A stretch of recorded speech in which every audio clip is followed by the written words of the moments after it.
Bukod sa pagtutok sa balita sa New Bataan sa Compostela Valley, nagpadala po ang unang hirit ng team para po magbigay ng serbisyong totoo doon sa ating mga kababayan.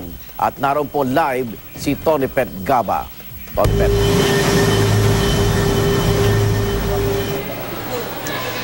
Igan, kagabi nga ay may mga dumating pa na mga bangkay rito sa labas mismo ng evacuation center sa New Bataan.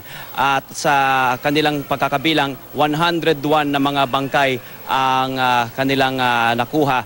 At ito po yung ilan sa mga missing persons na na-retrieve na rito sa Compostela Valley. At sa tulong na rin siyempre ng ating mga AFP volunteers at ng ating mga kababayan. Agad naman silang kinuha ng AFP para maisaayos ang kanilang mga labi at mabigyan ng karapatang burol at pagpapalibing.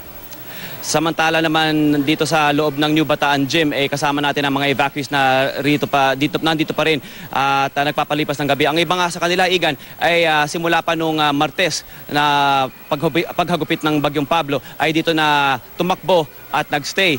At ngayon, ang kanilang sitwasyon medyo kalunos-lunos dahil nga ang gym na ito ay butas ang bubong at ang kanilang mga sahig ang sahig ay hindi nila matulugan dahil puno ito ng tubig at putik.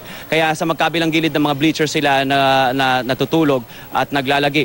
Ang kanilang mga panawagan, kailangan daw nila, Igan, ng syempre pagkain at gamot, first aid at tubig. Yan ang isa sa mga kanilang mga pangangailangan at mga damit at gamit pang tulog tulad ng kumot at unan.